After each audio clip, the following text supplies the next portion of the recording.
Descubre nuestra programación y prepárate para ver mucho más.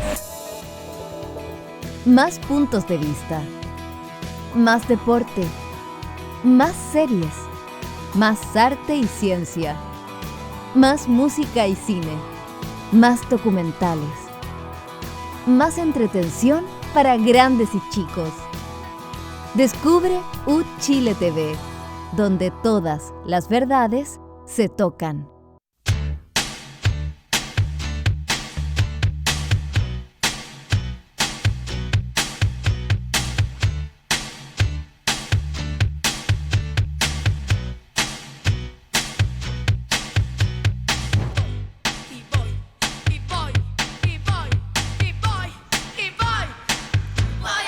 ¿Cómo están ustedes? Muy buenas noches, bienvenidas, bienvenidos a un nuevo capítulo de Descabelladas con las grandes Alejandra Matus. ¿Qué tal, Ale? ¿Todo muy bien? Grande, estoy muy grande.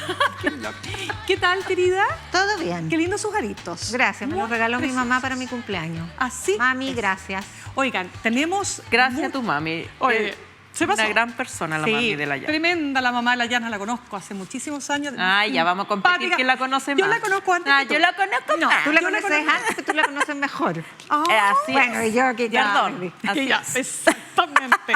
Oigan, No quiero espérense. alardear, pero sí es. Pero dejen decir algo cortito, Ya. por favor. Ustedes saben que esta semana tenemos las elecciones del domingo, pero antes de entrar en eso, solo quiero contarles que fui a un festival de música muy bueno que se llama Festival Primavera Fauna, que se desarrolla todos los años en la comuna de Huechuraba. Y fui a ver una banda que se pasó, que se llama Massive Attack. Y son momentos así donde uno dice que bueno es ir a escuchar música, pero del mejor nivel mundial. Así que estoy muy contenta por eso. No sé si alguna de ustedes tiene algo que aportar. Sí, yo estuve en un concierto íntimo de Charo Cofré, que mucho menos rockera. Ya, pero... Con respeto pero que la Charo compañera Cofré- está viva. Sí, Sí, cuidado con lo Sí, ¿Se casó? Sí, en Isla Negra, muy Ay, bonito. qué lindo. Muy bonito. Y yo ¿Y fui al aniversario 5º de este canal UChile TV. Bueno, yo también, pues. No te vi. Nirch, Fíjate, parece que nos fuimos juntas. ¿Quién oiga. estaba más adelante? No, de verdad, importante lo que dice Yanna. Nuestro canal ha cumplido 5 años con un trabajo realmente creativo, un aporte a la diversidad. Nuestro canal público, que además, dicho sea de paso, nos recibió la propia rectora. Bueno, yo digo nos recibió, así que patúa. Nos Nosotros, recibió y dijo que nos veía siempre. que nos veía. Eso es lo más lindo de no todo. necesito La saberlo. rectora Rosa Ahora me voy a Pérez. poner nerviosa. No, para nada. Oye, realmente les digo, es un canal, nuestro canal, que está haciendo un tremendo aporte, sobre todo en tiempos donde hay tanto material monotemático. Bien, vamos entonces a lo que corresponde, porque este Hablar del fin de crimen, semana... Exacto. Bueno, el portonazo, la encerrona, esto que lo otro. No vamos a festinar porque esos son temas que a la gente naturalmente les preocupa. Pero nosotros queremos ir un poquito más allá y contarles, por ejemplo, qué se juega este fin de semana en las elecciones del domingo 16 de noviembre. Vamos a estar hablando del troleo en la recta final de la campaña, un reportaje que muestra, ya les vamos a contar, nuevas aristas de los casos de los bots, de los trolls, de los haters, pero detrás de ello ni más ni menos que podría estar la Asociación de AFPs. Bueno, vamos a contarle acerca de un reportaje que da cuenta de eso y más. Vamos a estar hablando de la nueva empresa nacional del litio, que es la empresa que es la unidad, la alianza entre la gigante estatal Codelco y SQM, que ya estaría viendo la luz. También vamos a hablar de la Corte Suprema, de la Corte Suprema y de la Justicia, porque el ministro de la Corte de Apelaciones de Santiago, Antonio Ulloa, ha sido destituido, pero por el Congreso. Recordemos que la Corte Suprema le había dado ahí el salvataje, pero también nuevos elementos respecto de la jueza de la exministra Ángela Vivanco. Continúa la formalización que lleva varios días de su esposo y 2 abogados por la trama de la muñeca bielorrusa. Dijimos que no le íbamos a decir. Pero ¿sabes muñeca. por qué muñeca? Yo ya lo averigüé. No es por lo que tú crees, es por la matriushka, que es esta Sí. muñeca de madera que sale una, sale otra, es como una caja de Pandora. A eso se refería el concepto de muñeca Sí, pero bielorrusa. esa muñeca es rusa, no es bielorrusa. Y se llama Matriushka, no se muñeca. llama Matriushka. Pero ya le pusieron muñeca bielorrusa, pero es eso, no es que no hay nada, porque yo te lo digo esto, chica, porque lo estuve reporteando. No, sí, por el mostrador, desde el mostrador salió ese... Ah, ya. Eso, y se- Pero el Bueno, caso es una coima Bueno. presunta de Ángela Vivanco. ¿Por qué meterle muñecas y bielorrusos? Bueno, ya, Ya. porque la empresa que está detrás No, pero es si una... no es contigo, Ah, la ya. denominación. Bueno, no se me ocurrió a mí el nombre. Y por último, por No. supuesto, vamos a estar hablando de la cumbre de la COP30, la cumbre por el cambio climático que se está desarrollando en Belén do Pará. Muy, muy importante, son muchos días con los ejes fundamentales en medio, por supuesto, de las voces que pretenden seguir negando el cambio climático. Ya, chicas, entremos en campaña, entremos en tierra derecha, quedan pocos días. ¿Cómo lo ven? ¿Qué viene? ¿Qué se juega, Yasna? Me llegué a- A ver, tómese algo agüita. Ya, si quiere, toreme. Partimos con la... No. A ver, bueno, se juegan el gobierno de Chile, pero se juega una... Primero yo diría cómo fue la campaña. ¿Te puedo hacer ese giro de onda? Bueno, ¿Cómo- ya. Te voy a cambiar la pregunta. Bueno, Claro. ya. ¿Cómo viste la campaña, Yasna? Ya, sí, Bien. bueno. ¿Qué te ha La parecido la autoentrevista. campaña presidencial? Bueno, ha sido una campaña sucia, el antecedente que tú nos has contado y que todos los lectores del reportaje respectivo supimos, es, bueno, más de lo mismo. Hubo una campaña sucia, hubo trolls pagados, lo más grave de parte de haters de Cast. Y lo más grave es que aquí habría un financiamiento de la Asociación de AFPs, que al financiar a la ONG Ciudadanos en Acción, creo que se llama, ¿no? Sí, Sí. de... La misma de Con Mi Plata No. de Bernardo Esta a Quintero. su vez financiaba a través de una agencia de publicidad a distintos cuentas madres de personas que son las mismas que aparecían en la investigación que había hecho Evelyn Matei. Entonces, desde luego eso ha ensuciado. Yo diría que a partir de eso y a partir de el extremismo antidelictual que se instala en las agendas, particularmente en la ultraderecha, incluso a costa de escabullir otros temas de la agenda ultraderechista más culturales, valóricos, de índole incluso sexual, de derechos sexuales y reproductivos, lo que se instala es una polarización asimétrica. ¿Y por qué digo asimétrica? Porque hay un sector polarizado, que es la derecha. No está polarizada la centroizquierda. De hecho, si uno analiza el programa de gobierno, es mucho más deslavado que cualquiera de los programas de los gobiernos de la concertación. No hay ninguna reforma estructural, no hay ningún cambio disruptivo, son más bien más derechos sociales o mejores derechos sociales de los mismos. Diría que lo más audaz que se ha atrevido a hacer Janet Jara y su comando es el ingreso de 750.000 pesos. Y eso tampoco es una reforma estructural, es un esfuerzo de aumentar subsidios. Eso por una parte. Y diría también que, desde luego, y se ha dicho mucho, pero nunca huelga, es que esta ha sido una primaria de la derecha, esta ha sido una campaña más dentro de la derecha, donde Janet Jara más bien ha procurado mantener bajo perfil. Y yo creo que a partir de esta reflexión uno entiende mejor las intervenciones de Boric, porque la confrontación la asumió el presidente, no la asumió la candidata. Y la verdad es que a partir de la experiencia de Evelyn Matei, que le sobraron como 6 meses de campaña, vemos que el desgaste es lo peor que le puede pasar a un candidato. Muy Mejor buen guardarse. punto. ¿Sabes qué? Y mejor guárdate también porque no hemos terminado en el análisis. Pero me gusta ese punto que tú señalas porque creo que si hay algo que le Gracias, pesa... Amanda. Sí, si hay algo que le pesa a un candidato o candidata es justamente cuando esa candidatura parte demasiado antes y el camino por recorrer es largo, muy pedregoso y con muchas posibilidades de desgaste y que se termine desinflando la candidatura por un montón de razones. ¿Cómo lo has visto tú y qué se juega este fin de semana? Ya, primero que nada, yo creo que me toca hacer un reconocimiento a Vergara 240, que es Exacto. un medio de estudiantes de periodismo dirigido por el colega Gassi Jalil, profesor de la universidad también, que se asocia con este medio Reportea, pero que se hace periodismo de investigación desde la universidad, lo que me parece importante, sobre todo en momentos donde es difícil, porque se necesita recursos.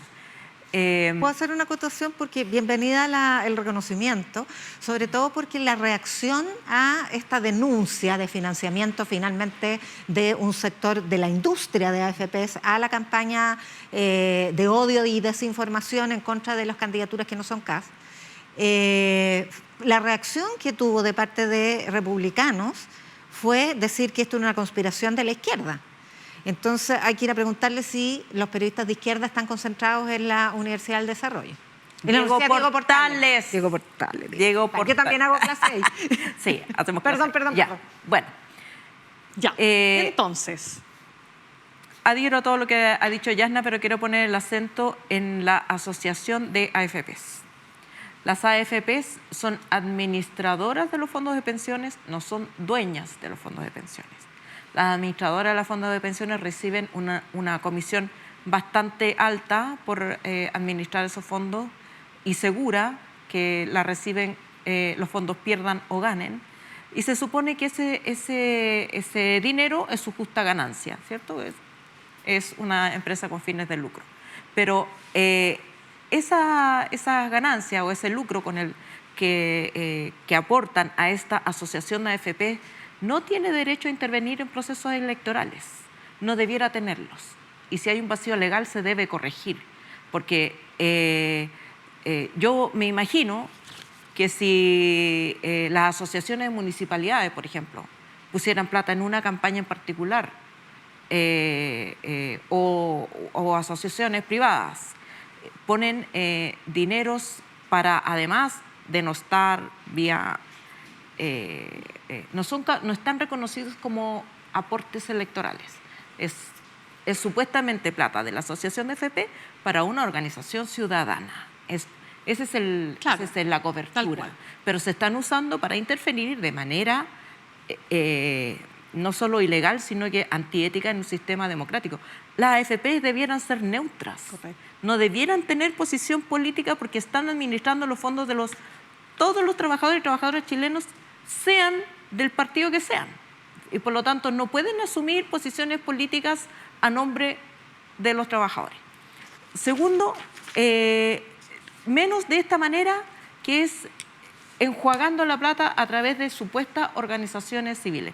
Yo creo que ahí me gustaría saber qué hace la superintendencia de ISAPRES, de AFP, la superintendencia de AFP, y a mí me parece que este es un punto de cambio legal. No pueden intervenir, no deben tener opinión política, además la mayoría de estas empresas son extranjeras. Correcto. Se van a ir los capitales chilenos a Estados Unidos a financiar campañas con disque organizaciones. Ahora esto se investigó. Espérame, según el reportaje, déjame dar un dato porque este reportaje es una alianza entre Vergara 240, la Escuela de Periodismo de la UDP, y Reportea.cl del periodista Nicolás Sepúlveda. De hecho, hoy día Vergara 240 cumple 10 años y hay una fiesta a la que no puedo asistir porque estoy aquí. Ya, pero va a asistir. Feliz cumpleaños, Vergara. Feliz cumpleaños, Vergara 240. Pero para dejarlo súper claro, lo que dice este reportaje es que en las reuniones de la Asociación de AFP, con Bernardo Fontaine, que además hoy día está, digamos, en el comando de José Antonio Kast, participaban una serie de personajes. Y ahí se llevaba a cabo, entre otras cosas, se hablaba, dice el reportaje, de hacer maldades. ¿Y qué significa hacer maldades? La instalación de mensajes en las redes sociales que fueran beneficiosos para la industria y también ataques y ofensas contra quienes promovían reformas. Entonces, ahí tú dices, ¿dónde está el límite? Porque lo que el reportaje obviamente no hace una relación directa entre esos aportes a esta fundación de Bernardo Fontaine y los trolls, que son finalmente los que, trabajando también junto a Fontaine, estos influencers, ¿no es cierto?, que a su vez tenían cuentas trolls o cuentas bots o eran haters. Pagados. Claro, pero ese vínculo no lo hace el reportaje. El reportaje está diciendo, mire, la asociación pagó para que se hiciera una campaña contra Evelyn Matei. No, pero dice que en reuniones de la asociación de AFP se habló de esta estrategia, claro. No, se habló de la estrategia de, en el fondo, aportillar todo mensaje que fuera contra la industria. No, pero pero también Pero de por la supuesto, campaña. Pero por también eso- debieran ser neutrales en Pero eso. por eso digo que ese es el punto Claro, Ahora, fundamental. entonces investigó. la Yo AFP les quiero- tampoco debieran tener por opinión, supuesto. porque ellos no son dueños de los Pero fondos. Pero es que supuesto. esto ha llegado al nivel de descaro que se investigó y el Parlamento, varios parlamentarios, oficiaron a las AFP para preguntarle de dónde se financiaba la campaña en contra de la reforma previsional, que fue una campaña abierta, pagada directamente. Bueno, yo escribí un libro Y en lo que ellos- 2017 y Pero créeme que sentí el fuego de los famosos trolls. Pero espérate, es que dejen terminar, que este es un punto. Pero la investigación que hubo, porque esto fue respecto de la campaña en contra de la reforma previsional, Sin duda. y la respuesta de las AFP fue, esto lo hace la asociación, Claro. y la asociación no maneja plata de las AFPs, de los cotizantes, por lo tanto esto no lo pagaron los cotizantes. Una respuesta que es descarada, absurda y que insulta a la inteligencia, pero Ya. esa fue. Pero según se indica, le indican dos fuentes de la Asociación de AFPs que no están relacionadas entre sí según el reportaje. Patricio Góngora, pues. ¿Quién era Patricio Góngora? Patito Verde, el mismo que comandaba una serie de cuentas trolls, ex director de Canal 13, que fue despedido después de este escándalo, denunciado por un reportaje de Chilevisión, y que él había sido jefe de comunicaciones de la Asociación de AFPs.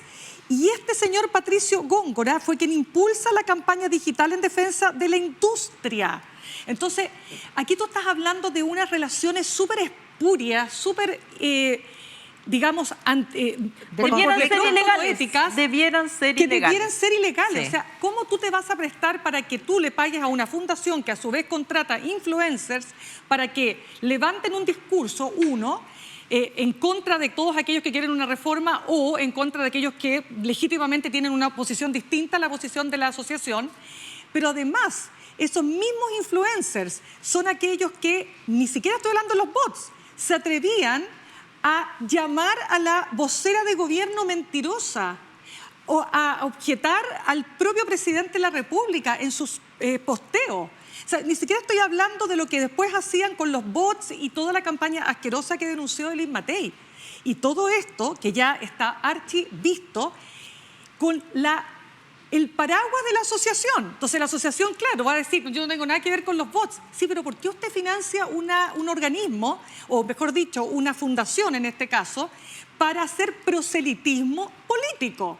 Usted está haciendo proselitismo político si la asociación de FP debe estar por sobre todo aquello. Y eso es lo inmoral. Sí. ¿O no? Por supuesto. Es absolutamente inmoral. Ya, chiquillas, no sé si hay algo más que decir de No, la es que campaña, la que se juega el campaña ya domingo. hay... lo que se juega. Dígame. Yo creo que la campaña tiene en este minuto dos titulares, ¿cierto? El titular del vídeo en el que se parapetó José Antonio Kast y los cánticos anti fuerzas de orden y de seguridad en la campaña de Janet Jara. Ujú. Y lo quiero mencionar porque, por supuesto, que hubo un gran escándalo o declaraciones exigiéndole a Janet Jara que ordene las huestes, que pida disculpas, que esto, que lo otro. Que es contradictorio con la actitud que tiene José Antonio Kast cuando le dicen, oiga, sus trolls están, o gente que a usted lo apoya, ha hecho una campaña tergiversada poniendo a Belén Matei como si tuviera Alzheimer. Estas personas que lo siguen hacen estas cosas. Y él dice, bueno, yo no me puedo hacer cargo de lo que me hacen las personas que me siguen. Y no aplica el mismo criterio respecto a Janet Jara, que tampoco se puede hacer cargo de las consignas, gritos, cánticos que hagan. Sin embargo, lo hizo. Y sin embargo lo hizo inmediatamente, digamos, hizo un poquito lo que hizo Patricio Aylwin cuando... Me acordé de lo mismo. ¿De qué? A ver, ¿de qué? En su primer discurso como presidente, que todo, no me acuerdo qué es lo que estaba gritando el Estado. Civiles y militares. Y lo pifiaron. Claro. Claro, Sí, y él dijo, señores, sí, civiles y soy el militares. presidente de todos los chilenos. Chile es uno solo. Claro. Y entonces... Bueno, eso fue el 90. Eso fue el 90 Ya. y ahora... 2025. Janet Jara hace poco lo mismo, ¿no? En vez de hacer cánticos denostativos, abracémoslo. Somos un solo Chile. ¿Qué tal si damos vuelta a la cuestión?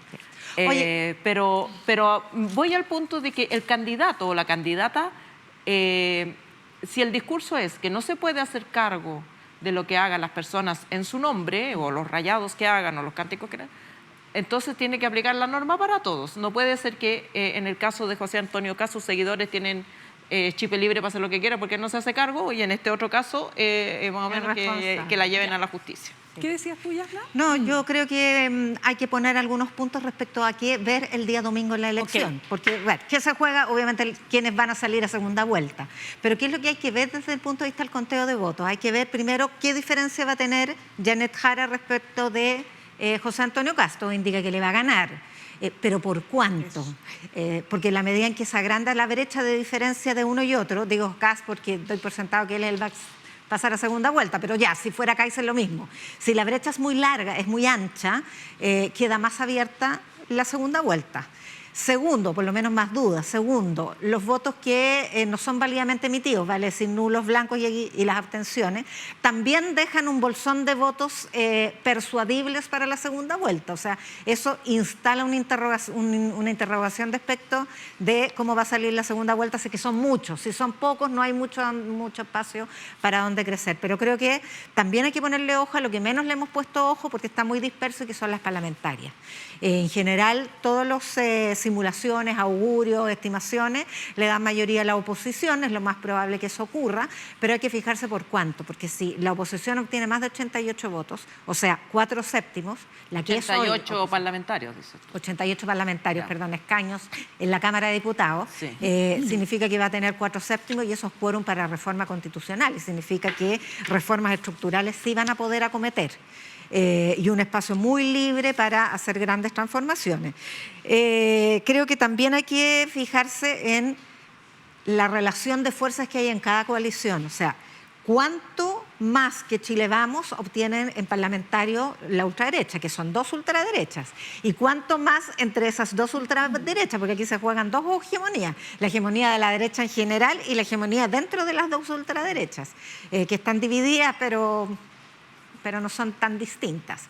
Y también respecto de la relación de fuerza dentro de la centroizquierda, cuánto o quién gana, si socialismo democrático o ex-Apruebo Dignidad, que es Partido Comunista y Frente Amplio. La relación que hay entre ellos también es fundamental para el tipo de coalición que va a haber en el nuevo legislatura. Correcto, y por lo tanto este domingo también vamos a ver cómo se reconfigura después del domingo las derechas. ¿En qué sentido? En que también va a depender de cuántos diputados obtenga Chile Vamos en su alianza con Amarillos y Demócratas, cuántos los republicanos y cuántos los libertarios, porque dependiendo de esa fuerza, de esa correlación de fuerzas, se va a ver dónde va a estar la hegemonía de la próxima derecha, si tú quieres. Si es que podemos hablar de una sola derecha a estas alturas, o varias derechas, o nuevas derechas, o la ultraderecha junto con la derecha tradicional, si es que efectivamente la va a fagocitar o no. Y también, por supuesto, qué va a pasar con la centroizquierda y esta alianza entre todos los partidos del socialismo democrático, el Frente Amplio, el Partido Comunista y la Democracia Cristiana. ¿Qué va a pasar con el progresismo? Nos quedan 5 minutos. Y quiero pasar al siguiente tema. Ni siquiera hablé de ese tema. Pues, ya. Es que como quedan 5, ya, medio minuto. No, yo Dígalo. solamente quiero decir que en cualquier caso, si la derecha logra mayoría parlamentaria, hay que tomárselo con un grano de sal, porque no es garantía de que vayan a actuar de consumo, como no fue garantía en el gobierno de Michelle Bachelet cuando tuvo mayoría parlamentaria de que las huestes se alinearan, porque hay muchos incentivos al discolaje. Eso es muy verdad, así es que me parece estupendo su aporte. Ya, vamos a lo último que nos queda, porque tenemos acá una situación que se venía hace rato tironeando en términos judiciales. Ustedes saben que hace 2 años el presidente Gabriel Boric dio a conocer su Estrategia Nacional del Litio. Y esto suponía y supone, ¿no es cierto?, la alianza entre Codelco y SQM. Y aquí ardió Troya, algunos dijeron, pero ¿cómo es posible que no se haya llamado a licitación? Esto que el colmo, bla, bla, bla, bla, bla, bla. Y esto es la empresa de Ponce Lerú, el yerno de Pinochet. Y empezó a haber toda una discusión, pero que al final... Y toda esta discusión, que además tiene varios elementos, algunos candidatos presidenciales que dijeron, no, yo llego a ser presidente y voy a dar por cerrado este acuerdo. Pero fíjense ustedes que esta semana la quinta sala de la Corte de Apelaciones de Santiago rechazó el reclamo que había puesto Tianqi. ¿Qué es Tianqi? Es una compañía que tiene como el 22% de las acciones de SQM, China, que estaba alegando por este acuerdo. porque se sentían desplazados. Y resulta que el gobierno chino, a través del regulador antimonopolio, ha dado la luz verde. Me río. ¿Saben por qué me río? Porque en China las cosas funcionan de la siguiente manera. Lo que el gobierno determina, de ahí para abajo, sea empresa privada, no privada, mixta, y eso es para todos los efectos una luz verde también desde China. ¿Por qué es importante? Porque es el principal comprador de litio de nuestro país. ¿Qué quiere decir esto para cerrar? Que queda la toma de razón de la Contraloría y podríamos tener empresa nacional del litio. Sí, también hay que destacar que el gobierno chino no dio luz verde así como así nomás. Lógico. Según puso informaciones, puso sus condiciones, y una de esas condiciones es asegurar un porcentaje de litio asegurado, creo que el 10% de la producción para los chinos, cualquiera sea los negocios futuros. Nada de tontos los chinos. Ah, no, que el compromiso no es nada es bastante relevante porque es una cantidad importante de suministro. Pero también asegura un éxito de la compañía, porque ese suministro no es gratis, es un suministro que se emplea.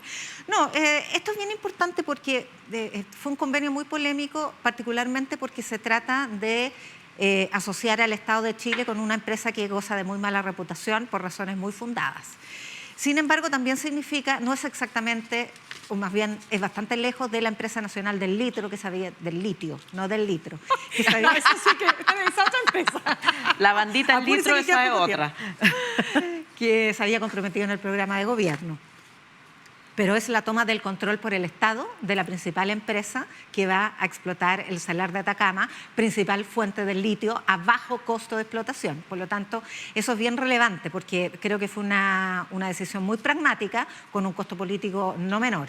Y segundo, esto se da en un contexto, que es la Estrategia Nacional del Litio, que también tiene avances que yo creo que vale la pena. Litio, dijiste litio de nuevo. Del litio.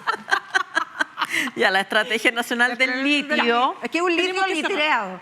Ya, tenemos que cerrar. Solo decir, muy cortito, pero es que me están pidiendo... Pero si tú ya te lo hablaste todo, tú. Bueno, ya. Termine. No, la Estrategia Nacional, o sea, van dos asociaciones público-privadas, una también con el control del Estado, entre Enami con Maricunga, para explotar Maricunga, y Codelco para explotar Altos Andinos. Esas asociaciones, que son convenios especiales de operaciones de litio, están con consulta indígena aprobada, lo mismo que Codelco SQM, que no es menor, porque eso pudo ser fuente de conflicto importante. Y tercero, está también en función el Instituto Nacional del Litio y Salares, que es el que va a abastecer de investigación, desarrollo, para la protección del medio ambiente también y para la agregación de valor a la explotación del litio. Solo déjame cerrar un punto que es muy relevante, y es que efectivamente el Salar de Atacama, donde explota, ¿no es cierto?, SQM, la empresa SQM, los entendidos, esto no es un tema ideológico, un tema de técnico, es la que tiene las mejores capacidades. Si se hacía una licitación, como se señalaba, eran 4 o 5 años más, y estamos en una carrera en el mundo por el litio para poder ir en favor, digamos, del desarrollo de las energías limpias. Para eso el litio, para las pilas, para el transporte eléctrico, etcétera. Bien, dicho eso... y yo, pues... No, porque pero es que tengo que... Pero solamente un punto. Achicamos el próximo bloque. Eso, lo puede que decir la Julio vuelta. Ponce Lerú, que es muy importante en ¿Ya? esta, celebró su cumpleaños número 80 este fin de semana en Curacaví, donde estaban... ¿Quién fue? Fue ¿Te invitaron? Contese. Yo estaba sirviendo supuestamente. ¿Ya? Y su hija, no recuerdo su nombre de Que es la nueva directora de la empresa. pero es Ponce Pinochet, es la nueva mandamás. Y yo creo que sintetiza poética y trágicamente la historia de este país. Totalmente. El nivel de pragmatismo. Pragmatismo y... Nos tenemos que ir a una pausa, pero no sin antes contarles a quién vamos a tener en el tercer bloque. Vamos a estar conversando con Pamela Figueroa, ni más ni menos que la presidenta del CERVEL. Todo lo que usted tiene que saber para este fin de semana. Y lo otro, el estreno de Sacrificio Chileno, una serie documental dirigida por Carlos Saavedra, que recorre el país de norte a sur para mostrar el costo humano y ambiental del desarrollo productivo. Este martes 18 de noviembre a las 22 horas. Nos vamos, ya volvemos.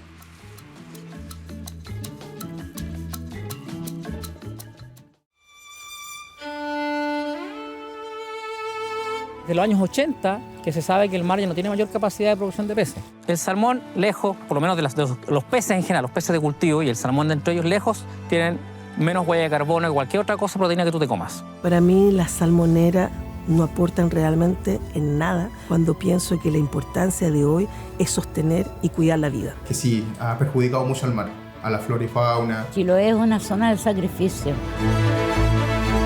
Bueno, la actividad forestal es una de las actividades más relevantes, ¿cierto?, en la zona centro-sur del país. Es la principal actividad productiva, la principal actividad que genera empleo y es la base económica prácticamente. Se sigue haciendo más rica la industria forestal en base al empobrecimiento de nosotros las comunidades. Cuando vinieron a cortar esto con motosierra, con todos los aves, los animales que era el hábitat de este lugar, fue un terror para ellos. Nunca pensamos que iban a arrasar con todo. Maratú es un proyecto de planificación territorial, propone la extensión ordenada de la localidad de Puchuncaví hacia el oeste. La posibilidad, ya no de un negocio, sino de el negocio escandaloso por medio de una operación inmobiliaria, hacen que se cometan aberraciones tremendas, ¿no? Como que triplicaría la población que actualmente tiene Puchuncaví completo. No tenemos alcantarillado, no tenemos hospital, no hay nada. SQM desarrolla sus labores en la cuenca del Salar de Atacama, de extracción de litio. La cuenca del Salar de Atacama precisamente se construye, se basa sobre el recurso hídrico. Nos planteamos el desafío de, en el fondo, aspirar a no utilizar aguas continentales. Los ecosistemas van a ir muriendo en el tiempo. Pero antes se veía todo el salar con agua, pero hoy ya no. Es la moneda de transacción para sacrificar este territorio. Uno ve que las empresas contaminan y para uno sería fantástico que no estuvieran aquí, pero es la fuente de trabajo que tiene la gente. Y digamos que mala tampoco, pero ellos no respetan las nacientes de agua. Si no entendemos que el problema de la vivienda es un problema que tiene muchas variables juntas, vamos a seguir aumentando estos problemas. Hoy ya hay plata, entonces para la juventud es bueno. La otra parte es que nos consumen el agua, cambió nuestra cultura, inclusive cambió la comunidad.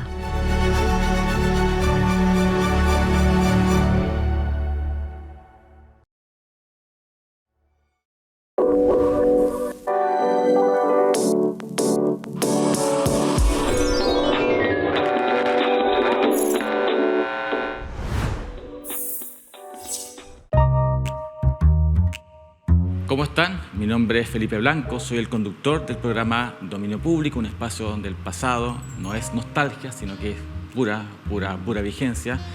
Aquí lo que hacemos es rescatar del olvido películas, muchas películas, que en cierto modo también ayudaron a construir lo que hoy día entendemos por lenguaje cinematográfico y que por distintas razones han quedado un poco atrapadas, digamos, en el tiempo.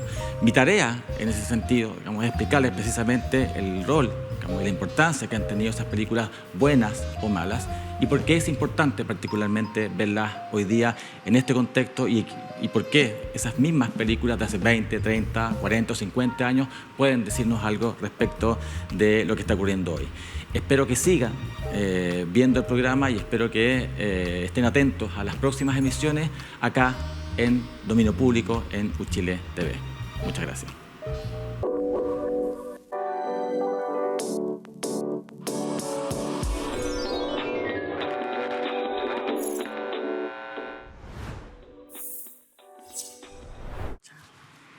Oye, me estaba justo arreglando la luz. Me pillaron.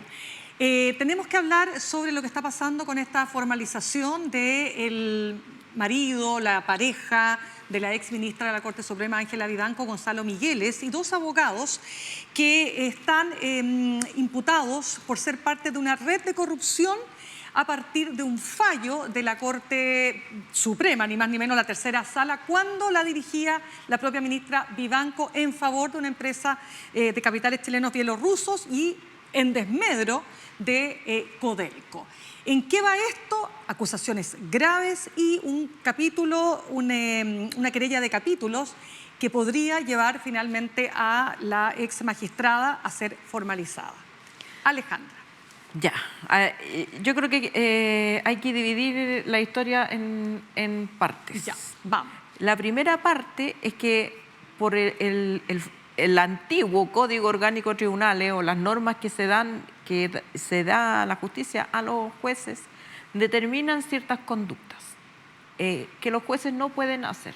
Por ejemplo, no pueden apostar, no pueden estar endeudados por sobre su capital y no pueden socializar con las partes que litigan frente a su estrado y tienen que inhabilitarse en esos casos, bla. Lo que vemos aquí, en este caso, después voy a pasar a la parte penal, pero lo que vemos aquí es que había una connivencia y una amistad muy cercana entre estos dos abogados que representan a la empresa bielorrusa y los propios matrimonios Vivanco-Migueles. De hecho, estuvieron ellos celebrando el año número 5 en que ella estaba en la Corte Suprema, cuando supuestamente ocurren algunos de los hechos. Correcto. Ahora, igual que en el caso de Al Capone. En el caso de Al Capone, la justicia estadounidense sabía que Al Capone mandaba a matar gente y que era un mafioso, pero no podía probarlo así. Entonces se fue por el lado de los impuestos, ¿cierto? Y es famoso el caso porque no cayó por homicidio, cayó por fraude tributario. Y yo creo que ese es el punto que se está viendo en la formalización, porque la Fiscalía, de nuevo, en este otro caso, ya lo vimos en un caso anterior, de nuevo presenta pruebas febles o pruebas discutibles, como por ejemplo la georreferenciación en que pone a los personajes cerca, pero no una prueba de que efectivamente estuvieron juntos. No hay entrevistas, no hay testimonios, no hay entrevistas, no hay una prueba fehaciente, no hay cámaras. Y eso hace que la defensa tenga un amplio espacio, por ejemplo, para defender, por supuesto, a sus clientes. Claro. No hay prueba, todavía no se ha mostrado, a lo mejor la van a mostrar después, pero hasta ahora no hay prueba fehaciente de que hubo un pago de la empresa bielorrusa que llega a manos de Ángela Vivanco. Entonces, de estos $15.000. Esos $15.000, porque hay otras respuestas posibles, que son las que han mostrado los abogados, para el manejo de ese dinero. ¿Qué es lo que sí se ve? Que hay una amistad cercana entre todos ellos, y eso ya es suficiente para todo lo que se ha hecho hasta ahora, para destituirla de su cargo, para la destitución tanto de la Corte Suprema como de los tribunales. Pero lo penal, lo penal requiere que la Fiscalía haga una investigación acuciosa y que muestre evidencia de los cargos que está formulando. Y a veces hacer, como hicieron los gringos, estas decisiones pragmáticas. No tengo prueba de homicidio, pero tengo prueba de esto. Y irse por el lado de lo que tiene prueba. Hasta ahora se ve medio ifi. Pero los 45 millones que fueron depositados finalmente a través de toda esta triangulación que hace en la pareja de Vivanco, Gonzalo Migueles, con dos conservadores de bienes raíces, que él les pasa estos 45 millones, ellos se lo devuelven en cuotas, haciendo aparecer como que aquí había un contrato de prestación de servicios, cuando en realidad era un lavado de activos, según esa triangulación. Eso no está tan indefinido. Lo que pasa es que todo tiene otra interpretación, porque los 45 millones es un saldo que queda de entre lo que pagó los bielorrusos y digamos, lo que recibió el abogado. Y esos 45 millones fueron a dar a los conservadores, y los conservadores se lo pagaron a Migueles, y Migueles dice, no, es que yo le hice unos trabajos a ellos, ya. X. Igual 45 palos es poco para 17.000 millones. Entonces, probablemente la indemnización que tuvo que pagar. Yo lo que he hecho fue entonces las pericias contables, las pericias que se hicieron, por ejemplo, en el caso de Pinochet. Usted tiene un sueldo de tanto, tiene que tener un patrimonio de tanto, y su patrimonio excede en tanto. Explíqueme el origen de ese dinero. O sea, una investigación tributaria. Cuando nosotros cubríamos tribunales con la llana, los jueces que así medio guala, ¿qué hacían? Reconstitución de escena, porque era llamativo para la prensa. Y íbamos todos allá, y la reconstitución de escena, o el careo, no, el careo. pero nada de eso aportaba pruebas buenas. Eran llamativas para la prensa, pero dejaban poco para una... Era el sistema antiguo, daba lo mismo porque el juez al final hacía lo que quería. Pero ahora la Fiscalía tiene que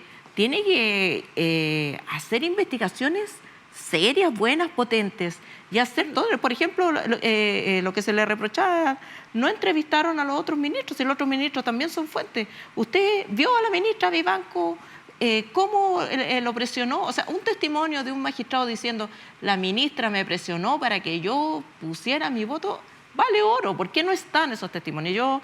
Eso es lo que he hecho de menos, como una investigación más cototúa. Claro, pero mira, Yasna, un dato que quiero agregar, y es el siguiente. ¿Qué hacen dos abogados, o por lo menos uno de ellos, Mario Vargas, ¿no?, que es abogado de una empresa que tiene un litigio y que ese litigio se ha judicializado?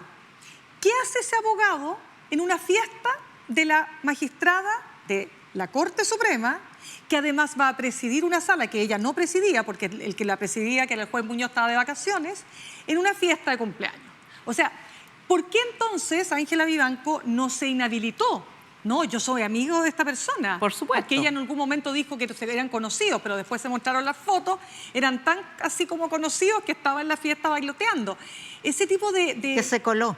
Que se coló. Fue colado. Claro, entonces lo que quiero decirte es que... Y muy transversal, porque uno es radical, el otro era de C. Ya, pero está bien. El otro era de derecha. Pero otro dato que quiero agregar.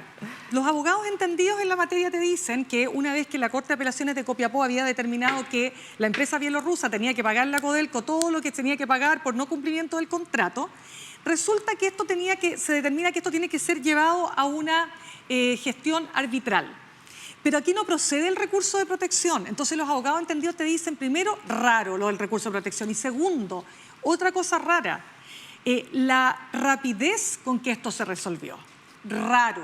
Pero lo raro también, y hoy día me lo decía específicamente Cristian Riego, un abogado entendido en la materia, decía, la indemnización que se determina que tiene que pagar Codelco. Y él decía, yo esto no lo había visto nunca.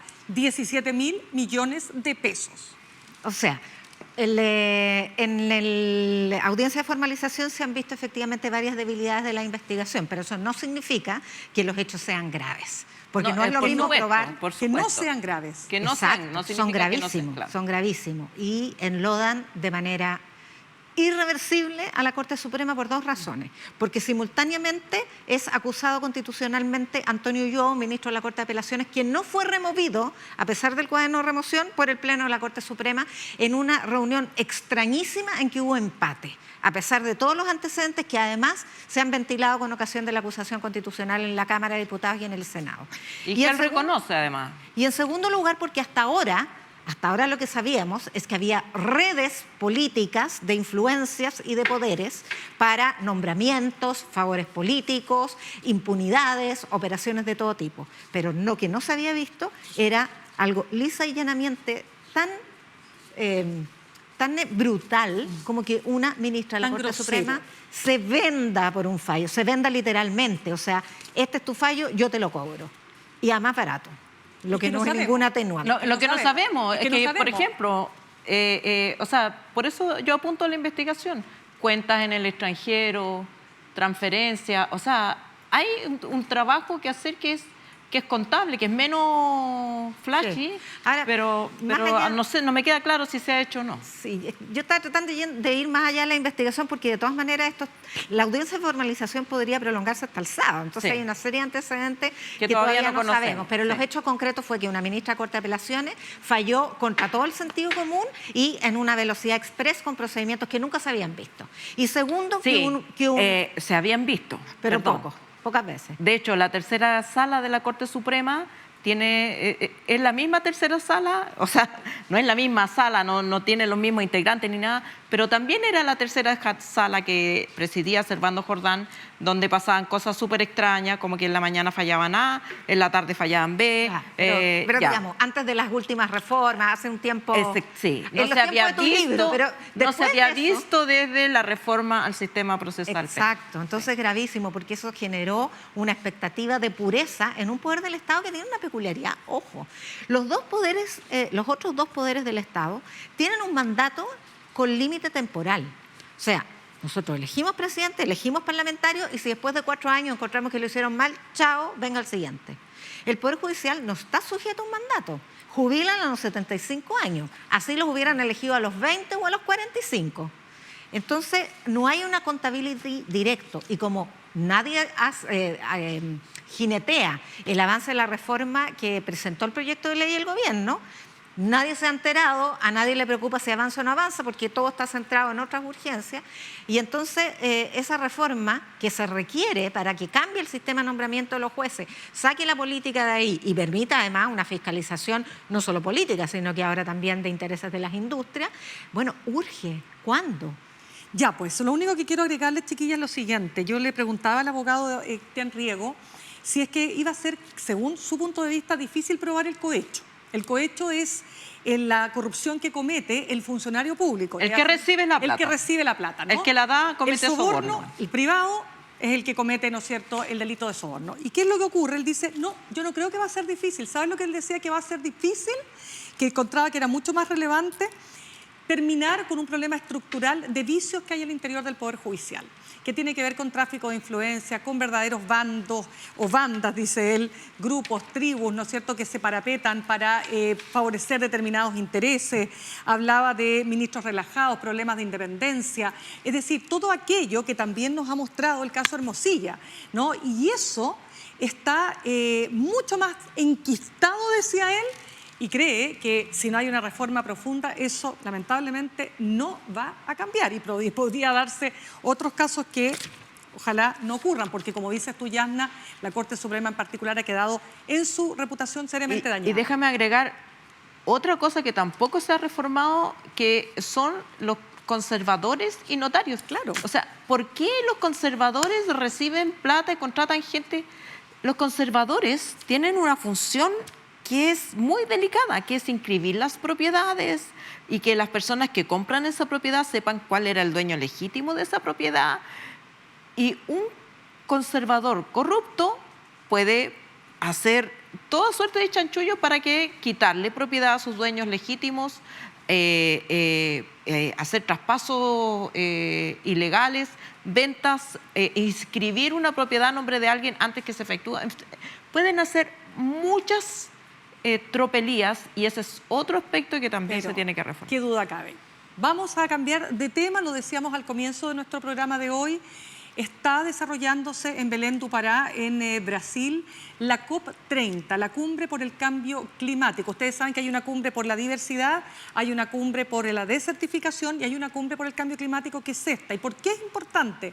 Porque ocurre 10 años después del Acuerdo de París, que es el gran evento donde las naciones más importantes del mundo acuerdan determinados objetivos para evitar que la temperatura del planeta suba más allá del 1.5 grados Celsius. Lamentablemente el planeta ya superó esa temperatura, pero hay otros desafíos que se producen y todo esto en medio del desafío que supone administraciones como la de Donald Trump, que son abiertamente negacionistas. Yasna.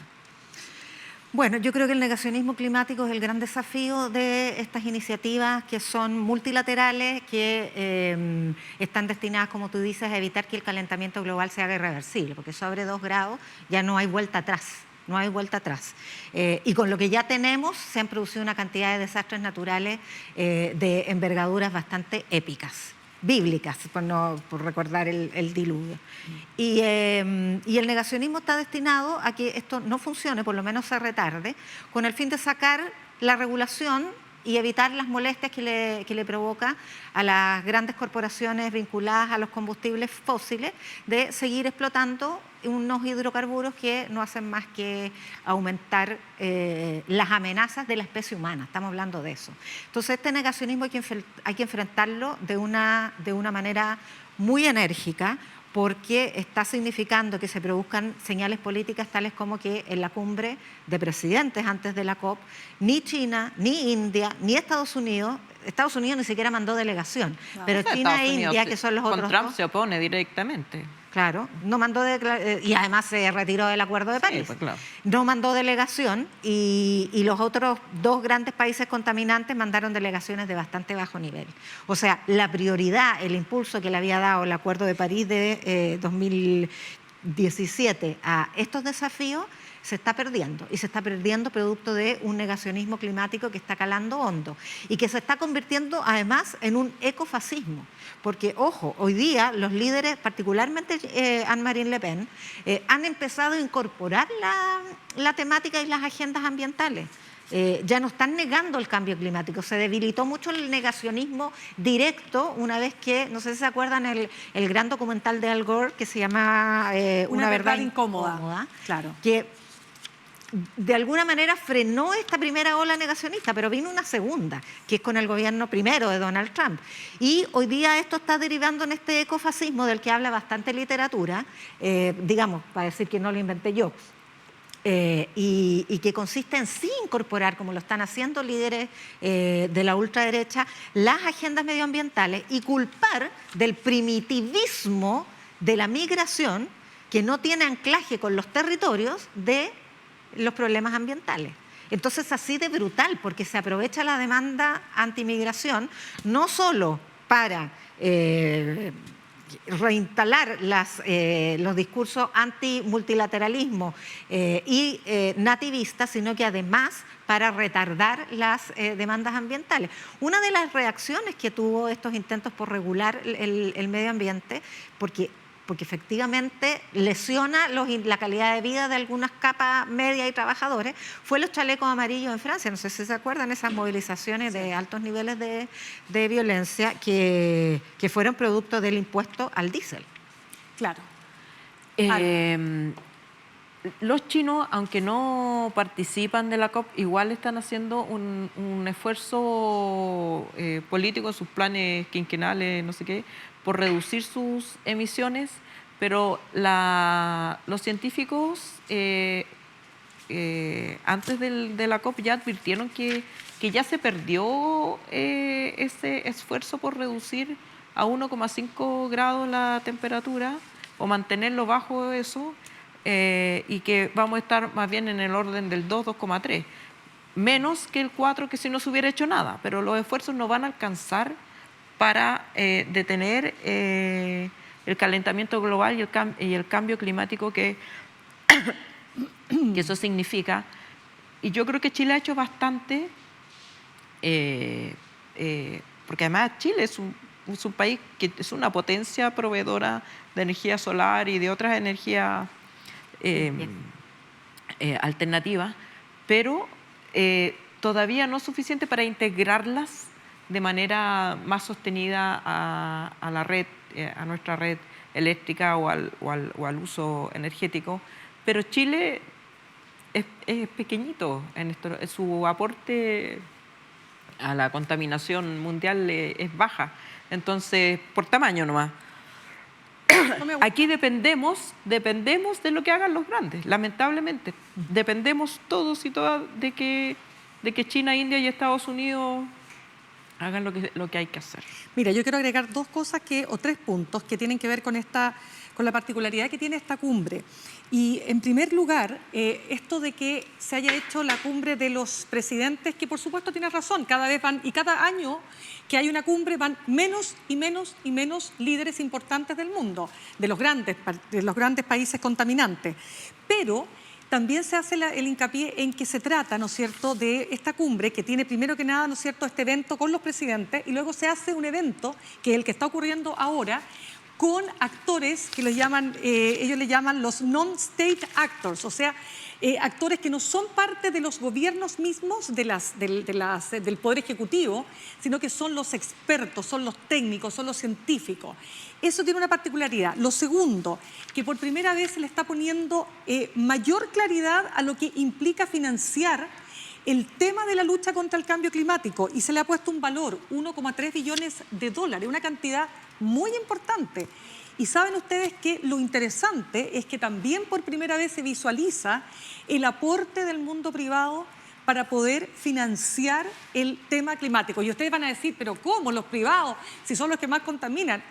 No es tan así, porque hoy día las mismas empresas están viendo que en la medida que contaminen menos y que tengan una huella de carbono más libre de carbono, valga la redundancia, o más verde, van a tener también mayores ingresos. Pero no lo quiero reducir solo al tema económico, porque lo que está en juego es la supervivencia de la humanidad en el tema del desarrollo humano, de la pobreza, de la hambruna, de todo lo que puede generar si el planeta no detiene el avance del calentamiento. Y por último, que es la gran laguna, dicen, del Acuerdo de París, tiene que ver con los llamados minerales estratégicos, los minerales críticos, que son clave para las energías limpias y que son el cobre, el litio, ya hablábamos del litio en Chile, el cobalto, el níquel y el grafito.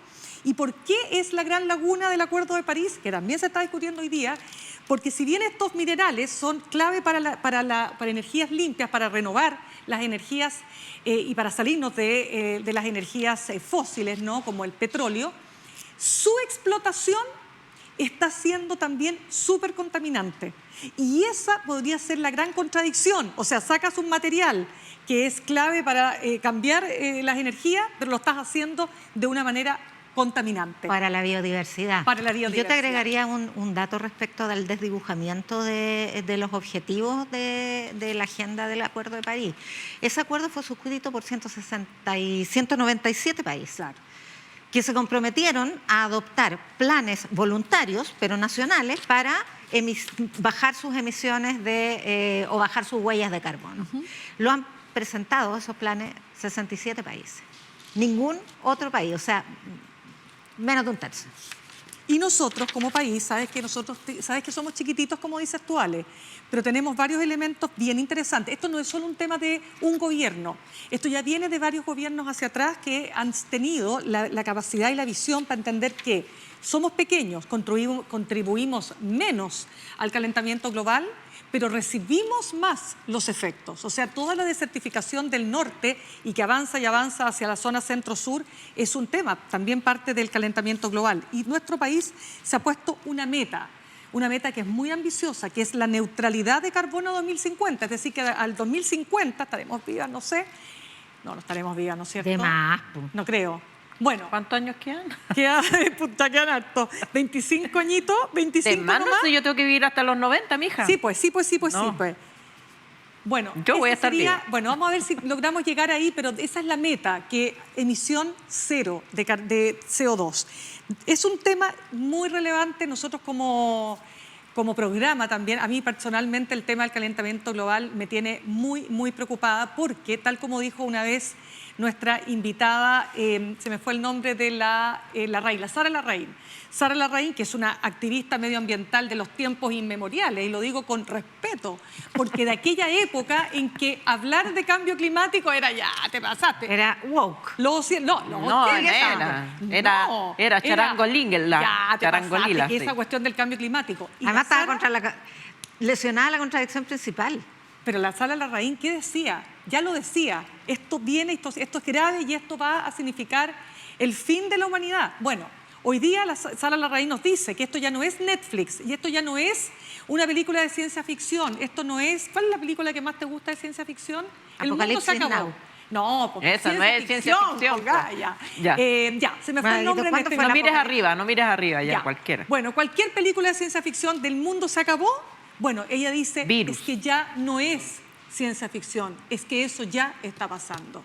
Y eso es lo importante. Chiquillas, algo más que decir porque nos tenemos que ir al siguiente bloque. 1 minuto tiene, diga lo que quiera. Pero ahora queréis que hable. Me están diciendo que tengo tiempo, pues. No, yo creo que hay otras iniciativas de menor intensidad, pero esa iniciativa de la abogada de Iquique, que lamentablemente no voy a recordar su nombre, que presentó una demanda para que alguien se haga cargo de la basura de ropa que nos vienen a tirar ahí al desierto de Atacama, y que no usemos tanta ropa y no nos andemos comprando y ¡ay! Te pusiste de nuevo lo mismo. No, te felicito por ponerte de nuevo lo mismo, porque si no nos volvemos locos comprando ropa nueva, una tenida nueva, también. Cada vez ayudamos a contaminar. Voy a revisar los capítulos anteriores para ver y reutilice. ¿Cuánto se repiten las pilchitas? Usted no se repite. Yo me acordé de la película, la vamos a decir que se repita más. Yo me acordé de la película que para mí está en el top 10 de las películas de ciencia ficción y que, como les digo, cada día parece ser menos ciencia ficción, Interestelar. he dicho. Nos vamos al corte y al regreso vamos a estar hablando con la contaminación, pero no importa. Sí tiene que ver, porque es el mundo distópico de la contaminación que ya no se ve nada, está todo contaminado. Presidenta del CERVEL, doctora en estudios americanos, magíster en ciencia política, profesora asociada del Instituto de Estudios Avanzados de la USACH, Pamela Figueroa, va a estar con nosotros. Todo lo que tienes que saber sobre las elecciones de este domingo.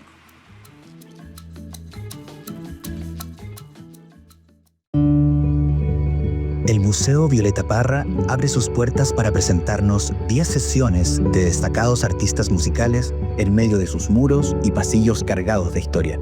Porque la música no solo suena, también evoca, sana y mantiene viva la memoria. Todos los sábados a las 21:30 horas, sesiones Museo Violeta Parra, solo por las pantallas de UChile TV.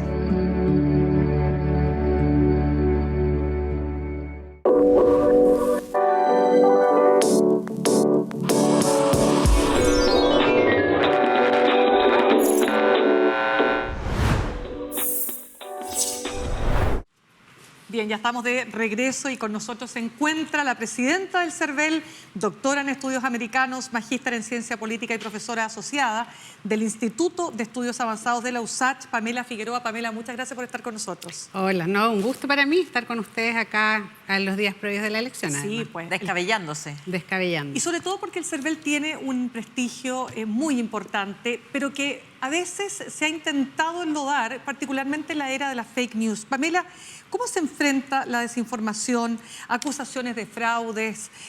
¿Ha minado eso la reputación del CERVEL, estos de los muertos que votan, de los votos marcados, algunos que llamaban por ahí a sacarle una foto al voto para asegurar que su voto esté debidamente puesto en la urna, etcétera? Sí, bueno, mira, lo primero que me gustaría comentar es que la desinformación o los sistemas informativos contaminados es una tendencia y uno de los principales aspectos que conflictúan las elecciones hoy día a nivel global. Eso no pasa solamente en Chile, está pasando en la mayoría de los países con noticias falsas, noticias sesgadas y que finalmente lleva a este como sistema informativo contaminado. Los órganos electorales son un objetivo en estas estrategias, ¿ya? Como descalificar al órgano electoral también es una tendencia que se ha dado en muchos países y por tanto como servicio electoral, que somos, no es por tirarnos flores, pero somos una de las instituciones que tiene más prestigio y confianza ciudadana en Chile, pero además a nivel internacional somos de los órganos electorales que también está mejor rankeado en los rankings internacionales por todo el proceso de integridad electoral que tenemos desde nuestra normativa hasta que se cierra el proceso electoral. Pero no por eso estamos exentos de esta situación. Lo hemos visto en los últimos procesos electorales, no solamente en este, donde se trata de, sobre todo, generar como mantos de duda con respecto al proceso electoral o con respecto al órgano electoral. Y bueno, hemos tenido en distintas elecciones experiencia, entonces ya hemos desarrollado ciertas estrategias para poder abordar esa situación. Lo primero es que tenemos una coordinación importante con otros actores de la sociedad civil y con las plataformas donde están las redes sociales, ¿no es cierto?, y la comunicación digital, una mesa de gobernanza por la integridad de la información, donde nos reunimos, hacemos seguimiento, hemos hecho compromisos también por la integridad de las elecciones, sobre todo en el aspecto informativo. Y también tenemos un sistema de seguimiento que lo hacemos en coordinación con Naciones Unidas, que es un programa que se llama e-monitoring, que vamos monitoreando, ¿no es cierto?, este tipo de noticias falsas, y tenemos también entonces un sistema de chequeo de información y donde podemos ir desmintiendo estas noticias falsas que se van dando. Pamela, solo para dejarlo súper claro y para todos los que nos ven hasta ahora, el sistema, yo sé que no existe el 100% de seguridad, pero uno podría decir que el sistema electoral chileno es altamente seguro. Es un sistema altamente seguro, nosotros hablamos de la integridad, es altamente íntegro, porque es un sistema que tiene muchos actores involucrados y que tiene como chequeos por varias partes. Primero, todo el proceso electoral, o sea, está organizado por el Servicio Electoral, que es un órgano autónomo constitucional, no depende de otros poderes del Estado, que tiene un equipo técnico muy especializado, un consejo directivo plural. estamos cumpliendo 100 años, además somos una institución que tiene una larga trayectoria histórica. Este año cumplimos 100 años el servicio electoral, incluso, y eso genera una gran experiencia y trayectoria.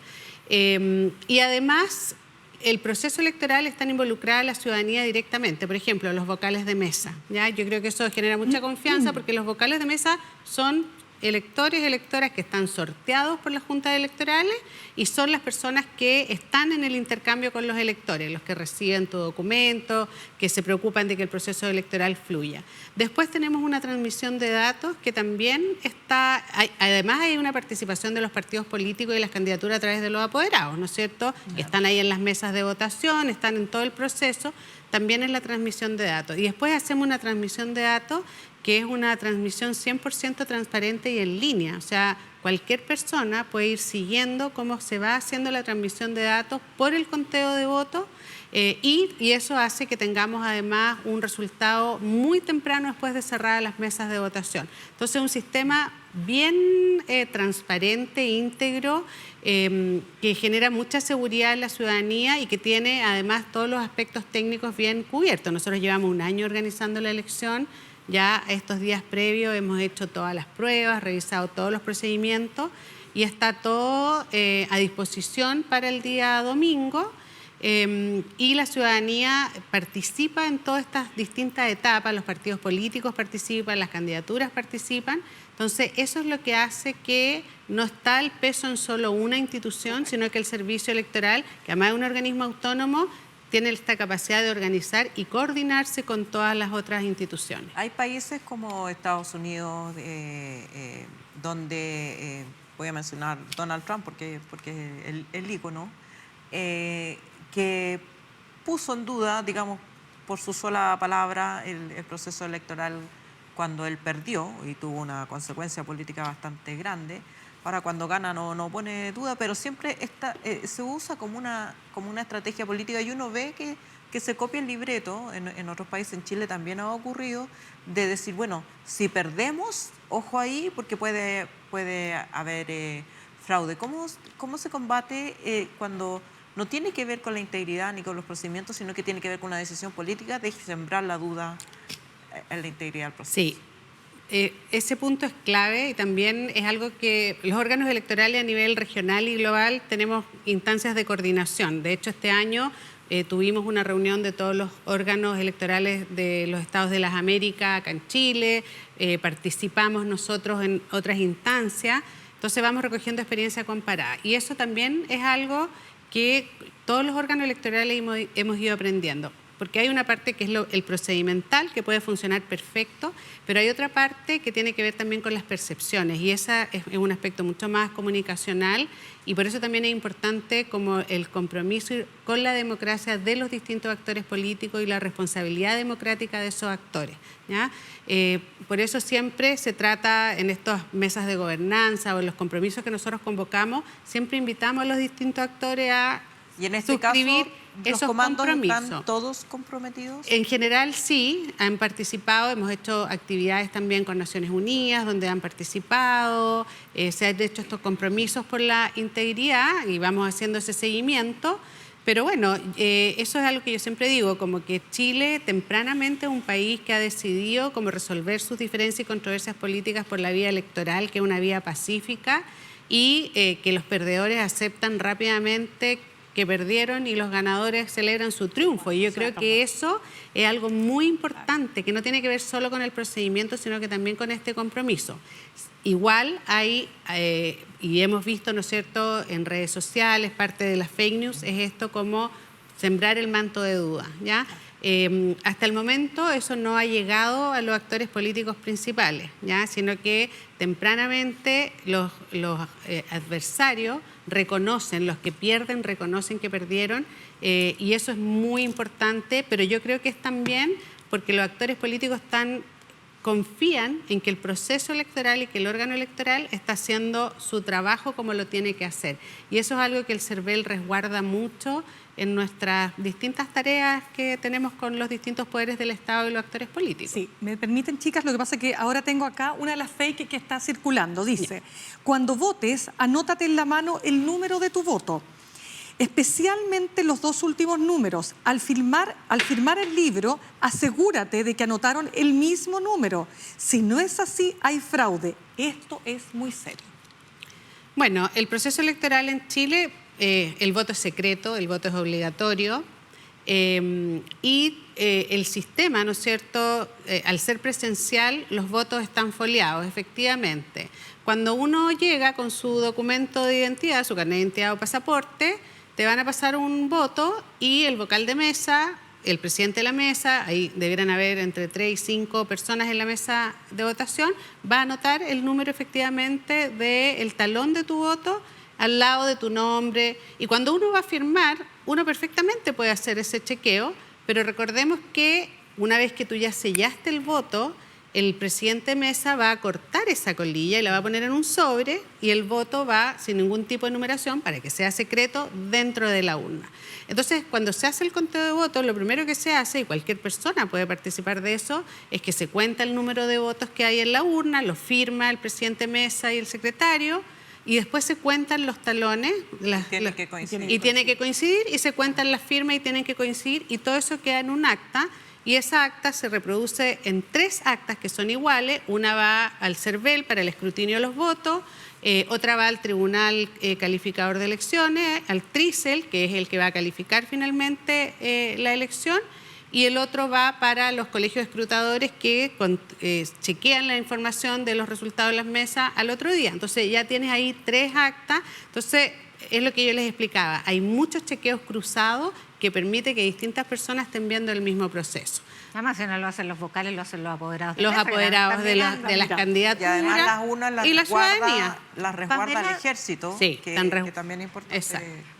Tú nos contaste que cumple 100 años la institución. Sí. ¿Tú eres la primera mujer que la Y yo soy la primera mujer en 100 años. Sí. Así que nos demoramos 100 años. Bueno, lo otro que te escuché con harto interés es la autonomía del CERVEL. Sí. Y además, eso es más reciente, porque antes dependía del Ministerio del Interior. Así es. A través de este consejo. Pero es un consejo binominalizado, que opera más o menos parecido a la Corte Suprema, en el sentido que el presidente propone a alguien que siempre va a ser respetando un cierto equilibrio, o sea, que haya una mitad de centro-izquierda, otra mitad de centro-derecha. Y ese está como preaprobado por el Senado, lo ratifica, ¿no? 2/3 del Senado. Claro. Entonces, claro, hay una autonomía, pero no tan política es esa autonomía. Es respecto de los poderes, porque cuando uno se debe a 2 poderes no se debe a ninguno. Pero respecto a los partidos, no tanto.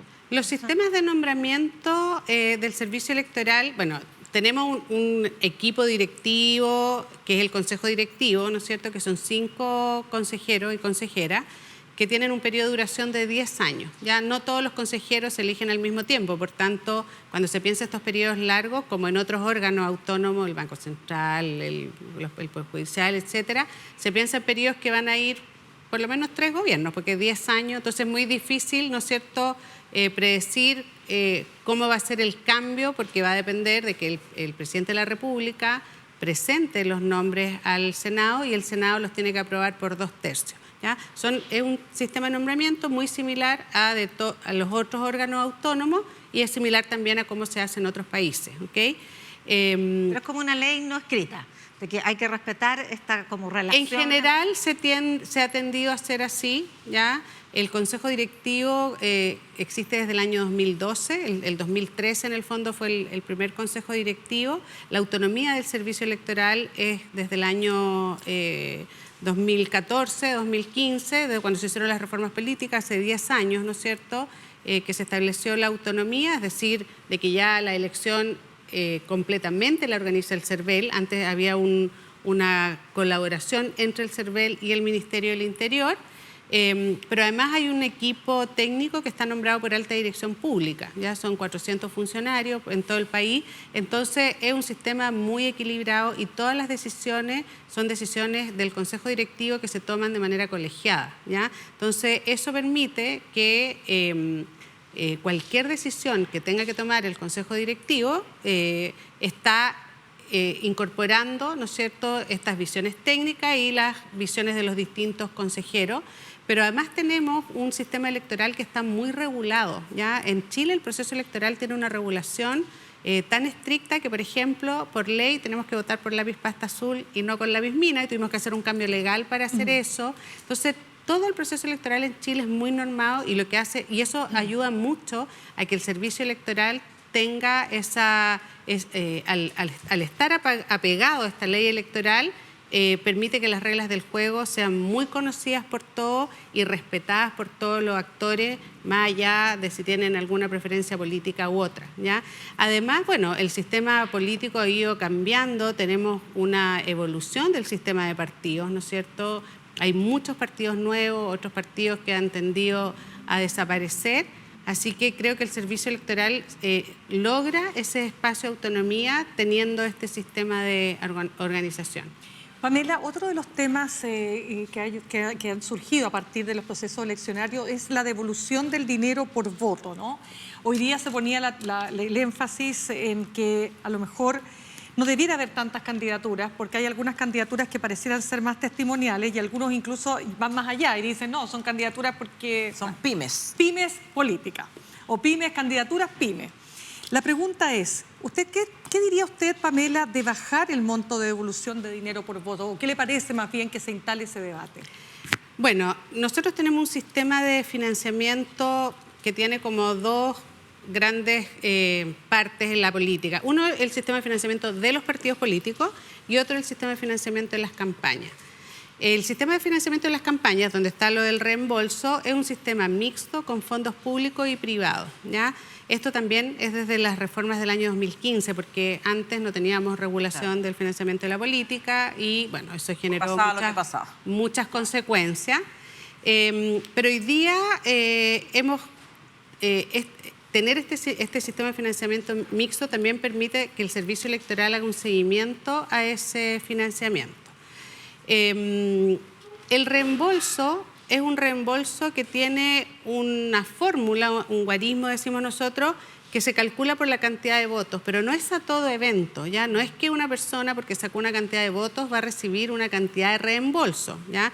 Eso tiene que ver, primero, con que tenga su cuenta electoral aprobada por el servicio electoral, o sea, que efectivamente hizo los gastos que iba a hacer, demostró que esos gastos estaban hechos, y lo que reembolsa son solo los gastos que no han sido pagados con otro tipo de ingreso, ¿ya? Pero además tienen que ser comprobados con un documento vigente, ¿ya? O sea, tienen que mostrar boletas, factura y pruebas de que las actividades que se hicieron. Que no sean Entonces, el reembolso no es a todo evento, ¿ya? Porque a veces se piensa y queda como este mito de cada voto tiene un 0,04 UF, entonces si recibió 1000 votos va a recibir... Ya, no es así. No es a todo evento, sino que tiene derecho en relación a la cantidad de votos que sacó si es que logra acreditarlo. Y lo que ha sido la experiencia de que existe esta legislación es que ningún candidato pide de reembolso más del 40% de lo que podría potencialmente pedir, ¿ya? Porque como tienen que hacer el gasto antes de sacar los votos, también planifican las campañas de acuerdo a lo que pueden financiar, ¿no es cierto? Y porque no logran justificar todo. Y también hay rechazo de las cuentas de candidatura y siempre las candidaturas pueden ir a hacer sus reclamaciones ante el Tribunal Electoral, pero el CERVEL también revisa con mucho detalle y hay muchas cuentas rechazadas. Por ejemplo, me quedé yo con la duda de si ese parapeto de vidrio que usó José Antonio Kast ¿es rendible como...? Es rendible como gasto de campaña. Claro, porque pero en el fondo... ¿Te acuerdas de París? Sí, eso claro, lo que pasa es que ahí sí la regulación y los instructivos que entregamos como servicio electoral vamos orientando también a las candidaturas de lo que se puede y lo que no se puede hacer, porque, claro, un candidato te podría decir, mira, lo que pasa es que dentro de la estrategia de campaña se ha establecido, no sé, tener un cierto estilo, entonces hay que comprar cierta ropa, tendrías que justificarlo mucho dentro de la estrategia de campaña, ¿me entiendes? ¿Un traje de 2 piezas o un terno? En general, algunos candidatos ponen esos gastos, se tiene que justificar dentro de alguno de los ítems de campaña. Pero las campañas, hemos incluido, por ejemplo, que las candidatas y candidatos pueden rendir gastos de cuidado, ¿no es cierto? Si tienen niños. De hijos, claro, ¿me entiendes? Entonces son cosas que se han ido incorporando, pero siempre dentro del objetivo de lo que es una campaña electoral, ¿ya? Entonces también hay revisión y también de los montos, ¿no es cierto?, que sean razonables en relación a lo que es el sistema, ¿me entiende? Entonces, todas esas cosas se van haciendo, hay mucho detalle. Pensemos que en esta elección hay más de 1.200 candidatos entre todas las elecciones que tenemos y hay candidaturas que son más competitivas y que por tanto tienen campañas mucho más desarrolladas, otras campañas que son un poco más modestas y tienen menos gastos. Pero ahí el tema de los gastos, el tema de los gastos es súper importante porque ¿cómo fiscalizan el límite de gasto? Sí. Hay un límite y hay una serie de actividades de propaganda que no son fiscalizables, ni siquiera se rinden de hecho. Por ejemplo, el puerta a puerta, ¿cómo se rinde? Si no hay boleta, ¿no? Entonces los brigadistas pagados. Sí. Todo las se redes rinde. sociales. Bueno, hay fiscalización, tenemos 100 fiscalizadores nosotros ahora desplegados en todo el territorio nacional que fiscalizan lo físico y lo digital, ¿ya? Fiscalizamos también las cuentas de ingreso y gasto, ¿ya? Porque los candidatos tienen que tener una cuenta única de campaña, una cuenta que en general bancaria, donde el servicio electoral tiene acceso a todos los ingresos y todos los gastos, ¿ya? Nosotros tenemos en línea todo lo que son los aportes individuales, los créditos bancarios. Entonces también nosotros vamos haciendo un seguimiento de candidaturas, por ejemplo, que tienen propaganda, y dónde están los ingresos y gastos asociados a esa propaganda. Entonces sí tenemos un proceso de fiscalización que obviamente no es al 100% de las candidaturas, pero tenemos un sistema bien desplegado a nivel territorial, coordinado por las direcciones regionales. No todo está centralizado, sino que también en territorios sí que se hace un esfuerzo. Y claro, por ejemplo, los brigadistas, aunque sean voluntarios, eso se valoriza, ¿ya? Hasta que si alguien te dice, no sé, me prestó un auto, también se valoriza, porque todo es gasto, ¿no es cierto? Como aporte de campaña. Son aportes de campaña. Claro, préstamos de avión. Acabamos de comentar una noticia de la Asociación de AFP que le da plata a una organización ciudadana que termina involucrándose o potencialmente involucrándose en la campaña.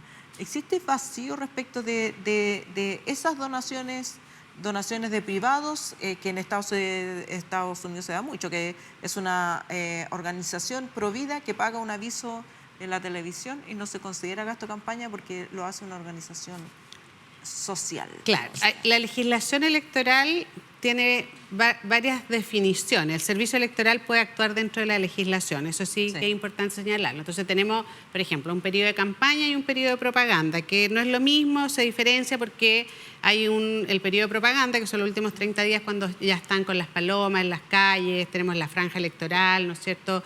La franja es gratuita, pero la producción de la franja no, pues eso se valoriza, ¿no es cierto? Entonces, todo lo que es el periodo de campaña y propaganda, nosotros podemos llevar un registro. Incluso en el caso de las candidaturas presidenciales, se puede inscribir la pre-campaña, donde pueden recibir aportes, se abren las cuentas, qué sé yo, y pueden recibir aportes. Algunos candidatos lo han utilizado. Pero claro, acciones que estén fuera de eso indirectamente es muy difícil porque ya está dentro del ámbito privado. Si no llama a votar por alguien específicamente, eso ya es muy difícil de poder determinar si está asociado o no está asociado a una campaña o a una propaganda, porque también pasa que hay muchas personas que potencialmente van a ser candidatos, pero todavía no hay inscripción de candidaturas, no hay periodo de campaña y va, no sé, realiza actividades o tiene algún despliegue. Claro, se reúne con gente, eso está dentro de la libertad de reunión, ¿me entiendes? Es muy difícil cuando es fuera del periodo de campaña o fuera del proceso electoral. Pero dentro del proceso electoral, el servicio electoral tiene la capacidad de fiscalizar, de hacer seguimiento y de, bueno, todo lo que es la organización del proceso. Pero bueno, siempre hay cosas nuevas que van surgiendo. Por eso también algo que nosotros siempre hacemos como servicio electoral es que después de un proceso electoral hacemos evaluación de todos los procesos, sugerimos cambios legislativos, ya hemos participado bastante en eso. Por ejemplo, el año 2024 nosotros incorporamos algo en el financiamiento de las campañas, un artículo muy específico, que es que los candidatos, antes del día de la elección, es decir, por ejemplo, ahora el día sábado, tienen que entregar un informe de todos los gastos de campaña que ellos hicieron, aunque en ese momento no presenten las boletas y facturas, porque a veces las boletas y facturas vienen después. Pero si lo que no está en ese informe no puede reembolsarse. Exactamente. ¿Ya? ¿Te fijas? Porque antes para no no era andar recogiendo así. las boletas del suelo. Antes las boletas se entregaban después. Total, claro. Entonces ahora no saben cuántos votos tienen y tienen que entregar esa información. Sí, Pamela, se nos acaba el tiempo, tenemos nada, muy poquito, pero yo creo que es importante, sobre todo para las generaciones más jóvenes que nos ven, porque muchos se dirán, pero ¿por qué hay que pagarle a los políticos? ¿Por qué tenemos que financiar sus gastos de campaña? Pero esto tiene un sentido, ¿no es así? Que es precisamente evitar la corrupción de la política, ¿no? Sí, es muy importante. Yo creo que el financiamiento público ha sido una de las buenas decisiones que hemos tomado como país. Se tomó en medio de una crisis, recordemos, hace 10 años, que también era difícil decir, bueno, financiemos la política, pero yo creo que mirando comparativamente con nuestra propia experiencia y con otros países, el financiamiento público permite transparencia, permite fiscalización y permite también que distintas personas puedan ser candidatos y candidatas. O sea, eso ha beneficiado mucho a las mujeres y no solo el que tiene el poder económico. Totalmente. Pamela Figueroa, presidenta del CERVEL, doctora en estudios americanos, magíster en ciencia política y profesora asociada al Instituto de Estudios Avanzados de la USACH. Muchas gracias por haber estado con nosotros. Gracias a ustedes por la invitación. Muy contentas de haberla tenido. Ya, pues nosotros llegamos al final, chiquillas. ¿Están contentas de terminar o están con pena? La veo que está un poquito... Yo tengo ganas de que sea domingo, 1 de la mañana. Exacto. ¡Ay! Tengo que decir, programación especial, Chile TV, Radio Universidad de Chile 11.2, el canal de la Universidad de Chile 102.5, desde las 9 de la mañana, transmisión especial. Todo lo que tienes que saber para esta elección hasta que ardan las velas. Ya saben, nos puedes seguir en Instagram, TikTok, Blue Sky, X, Facebook, etcétera, etcétera. Por supuesto, suscríbanse a nuestro canal de YouTube también. Y bueno, nos reencontramos el próximo miércoles con toda la bajada, quizás, ¿qué va a pasar? Pero con toda la bajada, con todo el análisis que nosotras, ustedes saben, nos encanta hacer. ¿Ya? Además de esa elección desde conteo largo, porque... las colas me lo que... Oye, iba a hacer calor el día domingo, así que prepárense. Bloqueador, gorrito. Bloqueador, gorrito y hidrátense mucho. Y lápiz azul. Y el lapicito azul. Ya pues, que les vaya súper bien. Nos vemos la próxima semana.